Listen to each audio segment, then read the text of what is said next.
हमारे साथ हैं नगर निकाय मंत्री सुभाष सुधा। उनसे जानने की कोशिश करते हैं कि आजकल जो चुनाव का माहौल है, किस तरह का माहौल है और बीजेपी के लिए किस तरह की चुनौती हैं और कितने अवसर है। सुभाष जी, आपने अभी हरियाणा में घूमा होगा, मंत्री हैं आप, जगह जगह जा रहे होंगे, क्या माहौल नज़र आ रहा है बीजेपी का? देखिए, भारतीय जनता पार्टी शुरू दिन से जब इलेक्शन शुरू होता है तभी से इलेक्शन लड़ती है और मैं ये दावे से कहूँगा भारतीय जनता पार्टी का जो संगठन है बहुत मजबूत है। धरातल पे हम बहुत बड़ा काम करते हैं, हम लोग सेवा करते हैं। आदरणीय प्रधानमंत्री नरेंद्र मोदी जी के मार्गदर्शन में बहुत सी ऐसी मैं कहूँगा पूरे देश के अंदर कार्य हुए हैं जिनके बेस पर हम बहुत बड़ा इलेक्शन लड़ रहे हैं और मैं दावे से कहूँगा 10 की 10 सीटें हरियाणा प्रदेश में भारतीय जनता पार्टी जीतेगी। और ख़ासतौर पर क्षेत्र की सीट तो कांग्रेस वैसे ही छोड़ के भागी, उन्हें आम पार्टी को दे दी। ये बहुत बड़ी बात, ये मैदान छोड़ के भागी और आम पार्टी के बनने में नहीं 2-3 बनने और क्या कर सकते हैं। जब भारतीय जनता पार्टी 400 पार हम लोग बना रहे हैं तो 2-3 क्या करेंगे। तो इसलिए जनता सब जानती है, जनता को विश्वास है कि किस पार्टी ने क्या काम किए, किस प्रकार से पूरे वर्ल्ड के अंदर अगर कोई नाम भारत का हुआ है तो भारतीय जनता पार्टी के प्रधानमंत्री नरेंद्र मोदी के कारण हुआ है।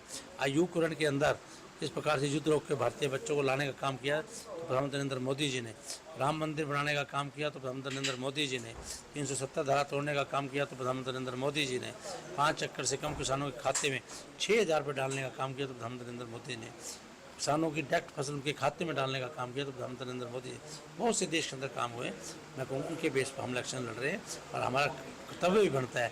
मोदी जी ने कहा कि जो किसी का नहीं है उसका मैं हूँ। लेकिन विपक्ष, खास तौर से जो आम आदमी पार्टी है, वो तो ये आरोप लगाती है कि मोदी जी तानाशाह हैं, वो किसी की बात सुनते नहीं हैं। इस तरह के आरोपों पे क्या कहेंगे? देखिए, विपक्ष का काम है प्रजातंत्र के अंदर अपनी बात को रखना, वो अपना विज़न करे, किसी पे उंगल क्यों उठाते हैं। वो कहेंगे आने वाले 5 वर्ष में हम ये कार्य करेंगे, कोई विजन के तहत बताएं। उनकी ना हरियाणा में सरकार ना सेंटर में सरकार क्या काम करेंगे यहाँ पर आगे। और मैं दावे से कहता हूँ 4,500 करोड़ रुपया मैंने छोटी सी विधानसभा क्षेत्र है यहाँ ले आकर रख दिया है। अब जाके देखिए किस प्रकार का इंफ्रास्ट्रक्चर मैंने तैयार किया है। अब देखिए, ये भारतीय जनता पार्टी की देन है, देश के पूर्व मुख्यमंत्री मनोहर लाल जी की देन है, प्रधानमंत्री नरेंद्र मोदी जी की देन है।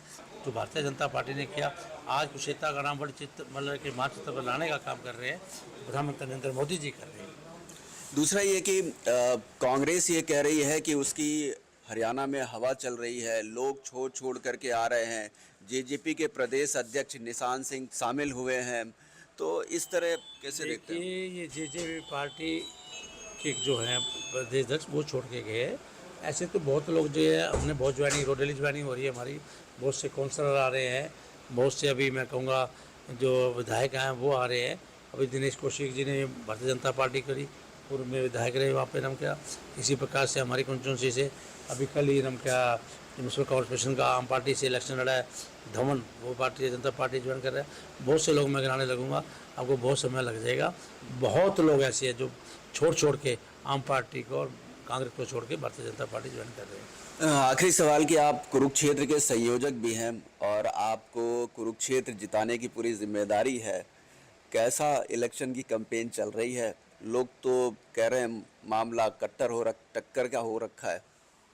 ये देखो, प्रजातंत्र में हर आदमी कहता है कि इलेक्शन बड़ा टक्कर का होता है, लेकिन प्रधानमंत्री की नीतियों के ऊपर हम इलेक्शन लड़ रहे हैं और मैं दावे से कहूँगा बड़ी भारी मतों से आदरणीय नवीन जिंदल जी यहाँ से इलेक्शन लड़ेंगे। और मैं कहूँगा कि उन्होंने पहले भी 10 वर्ष जब वो रहे हैं, उन्होंने गरीबों की सेवा करी है।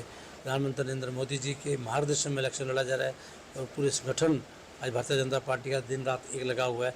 मैं दावे से कहूँगा बहुत बड़े मार्जिन से यहाँ से नवीन जिंदल जी जीतेंगे। अब उनके विपक्ष का तो कहना है क्या, कुछ भी कह सकता है। कोई कहता है, विपक्ष कहता है कि 30,000 वोट पड़ेगी रे, भाई ऐसा नहीं होता। आप देखना 25 मई को आने वाली को हम दिखा देंगे दूध का दूध पानी का पानी, कितनी वोट से नवीन जिंदल जीत रहे हैं। धन्यवाद मंत्री जी। तो ये थे नगर निकाय मंत्री सुभाष सुधा, जिनका कहना है कि भारतीय जनता पार्टी प्रधानमंत्री नरेंद्र मोदी की नीतियों पर चुनाव लड़ रही है और हरियाणा में वो 10 की 10 सीटें जीतेगी। कैमरामैन सुनील के साथ हरे राम मिश्रा, सुदर्शन न्यूज़, चंडीगढ़।